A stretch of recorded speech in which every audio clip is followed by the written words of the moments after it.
This is the southwestern corner of the Temple Mount compound. You can see that the blocks of stone here are massive. You can see that they're massive. Let me see if I can get my...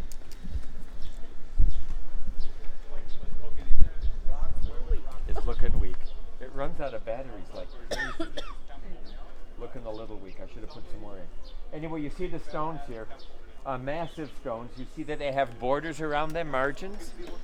And the the protruding boss is flat and cleanly cut. These stones we call Herodian. They're typical of Herod masonry in his larger palaces and larger buildings. In Herodian, in Masada, he plastered rubble stones and made them look like this. Here they're solid. They're solid blocks. Let me give you the sense as to the size of them. Above this rubble pile here, you have one block. It starts at the corner. It goes all the way over here. That's just one stone. You see it? About this high. It's a solid piece of stone that weighs 250 tons. 250 tons. Godfrey, if you can get in tonight, there's one twice as big. 500 tons further in. What you're looking at is massive stones on the corner to hold a tremendous weight above and to be solid on the bedrock below. The bedrock below is about 40 feet below us as the slope of the hill drops down. So all of this has to be rubble fill or vaulting fill to have the paving stones on top. And then the temple corner continues. The smaller stones on the top are more recent. These decorative Herodian stones would have gone to the top. All of this is to hold the Temple Mount together to a height of, what would you say this is now in feet? 60 feet, probably altogether about 100 feet. And the massive weight on top. The massive weight on top of the buildings on top. It's held together by the weight of the stone underneath it. All right, tremendous mass to be put here. And the street as well, kind of hanging in air, you might say. All the way around. Here we have, also in the same Herodian stone, the foundations of a processional stairway. Here, on the top of the page. A processional stairway. You go up, you go up, you go up, and then it enters at this arch. You see the stones coming in? That's the beginning of an arch that went over to the foundation here, and the stairs down from that point up. There would have been doorways going in. This part's been destroyed. Page number? Page 88 and 89. The doorway went into the southern end of the Temple Mount compound, where the Al-Aqsa Mosque is today. At the time, there was a building up there that was the biggest building on the planet. The Royal Stoa building. Again, Josephus says in the Corinthian style. It stretched the entire width of this Temple Mount compound. You've got a interior suggested diagram of it here. Hundreds of columns. Corinthian. There and all the way around the entire 35 acres. If you've been to St. Peter's in Rome, you know, you come off of St. Peter's, it has that rounded portico, column portico. Anybody have pictures in their mind? Same thing up here. It was unbelievable. That was 16th century. This is 1st century. The size and the mass and the weight of it. The temple compound dominated the city then, the same way the Temple Mount dominates the city now. The temple was an institution that had political, it had economic, it had social power, it had spiritual power. Tremendously.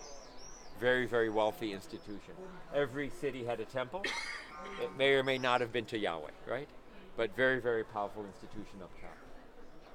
This is a street that ran the length of the Central Valley, separating the eastern from the western hills. You can see it's paved, it's curbed. There were shops in the foundation of the bridge above it. There were shops over here. And you can imagine if this is a popular entrance into the temple, people buying here, maybe changing their money here.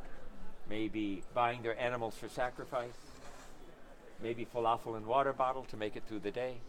You know, something very busy. Like we do. Street, exactly. Very, very busy street corner.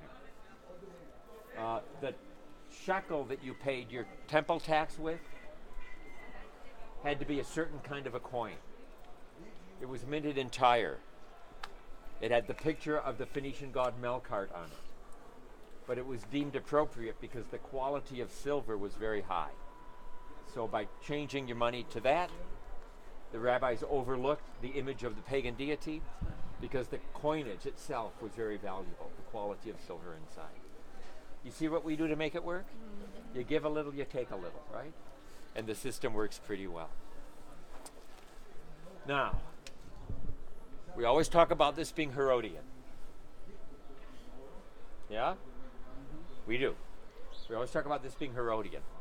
A few years ago, there was an excavation down below. These stairs take you to it, except it's one way out. You enter in someplace else. But down below, we track the wall, goes down another 40 feet. And that foundation of that corner was placed in bedrock that was before a mikvah. Before a mikvah. And under the foundation stone, we find a coin. And we can date the coin by the inscription on it. The coin had to be minted before this was put up. The coin dated to the year 18 AD. 22 years after Herod died. The coin was minted. Now think about that.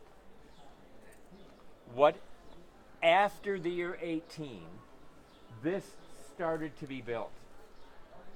You don't build the building on top until this is built.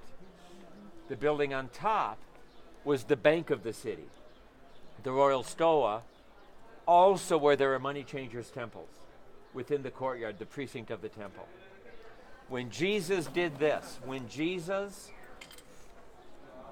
walked in, page 53, Gospel of John, walked into the temple that week before his crucifixion, found people, this is Matthew, Mark, Luke, and John, found people in the temple compound selling oxen and sheep and doves, money changers at their tables, looking at the power, the economic control, the stranglehold that this thing has on the people, threw it over.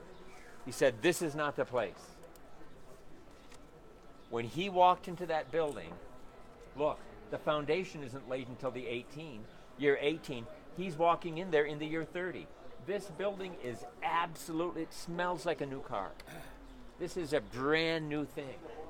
The Jews have finally got to the point where this temple is going to function in a sort of a worldwide diaspora controlling kind of a thing. And he walks in there basically on the opening week, more or less, the opening year. Tips it over and says, this whole thing is going to be destroyed. Wow. We didn't know that until a few years ago when we found the coin, that it was that ripe, that new. You know, if he's not walking into an old institution that people are yawning about. This is their way to say, we're going to stand above everybody else. He tips it over as soon as it's up. As soon as it's up, you know, the Jews respond. It took 46 years to build this temple. If you want, you could read 46 years and we are building this temple compound. If this is the year 30, 31, 32, 46 years before that is around 16 BC. This is when Herod is at the height of his building. He's building Herodian. Masada's looking pretty good. Working on Jericho, making the thing looking great. Let's move this way. Making it look pretty great. 46 years later, it's still being built. Herod's molded in the grave. It's still being built. Tremendous pride in this institution. He gets credit for this because it's his style, even though he never saw it done. What a vision the guy had. Tremendous vision. Never knew where it was going to end up. Jesus had something to say about it. The other event you can put here is this, up at the top. Way at the top. When you're at the top and you look over the edge, you see this central valley and the rise of the western hill, the rise of the modern Mount Zion Hill, the modern Jewish quarter, the modern Armenian quarter, toward Herod's palace in those days. The entire city opens up before you like this. This thing is called the pinnacle of the temple. You have a drawing on your page 89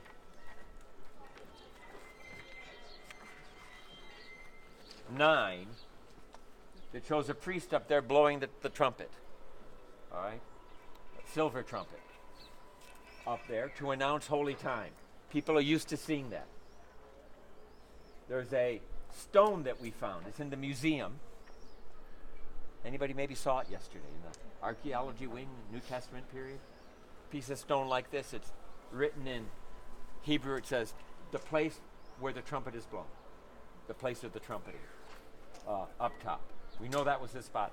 When Jesus is brought to the temple in his temptation by the devil, and he's taken to the pinnacle of the temple. And the devil says, you believe Bible, don't you? Well, yes, I do. Doesn't the Bible say that God won't let your foot dash against a stone? Well, it does say that. Well, let's try it. Just throw yourself off. Give a shout. People will see you. They'll see you jump. They'll see that you're not hurt. That's the Messiah they're looking for. Somebody who's above the powers of the age. Let's do it. We don't need a cross. We don't need a cross. That's going to hurt. Look, you can become Messiah now. The temptation here. The pinnacle of the temple. Eventually, the tide turns against the city. The Jews revolt against Rome. By now, the Apostle Paul is deep in the Mediterranean, right? In the book of Acts. Deep in the Mediterranean. Revolt happens in this land. The Galilee falls, the Herodian falls, the Qumran falls, and the Jerusalem falls. As I mentioned before, the language in Josephus' Wars of the Jews. Very, very bloody and graphic, what he says. It would make a movie that would rival what the kind of stuff that Hollywood is. It's really quite, the description is really quite something. And Josephus says the Romans burned the city. They chopped down all the trees around, including, you can imagine, the Garden of Gethsemane trees, chopped all the trees around, partly to make siege equipment, the battering rams and stuff, and partly to lay wood against the stone. What you want to do is lay wood against the lower levels of the stone, light the fire gets hot, the limestone has moisture in it, the moisture steams and cracks the stone, pulverizes the stone, and everything comes down. And this arch that went from there to this staircase fell, and it made this hole. When it hit you see how thick the paving stones are? When it came down, this part of it came and hit here. The whole thing just kind of came like this. Those are the stones. They were moved. You don't want to be under it. Josephus says people at the Dead Sea heard the sound. I don't know if that's right or not. All right, we're looking at a powerful spot in the eyes of the world. You're looking at a powerful spot. What I want to do is walk you around the corner. I don't know that we're going to have any shade. See what Jesus said about it. All right? Let's see what he says about it.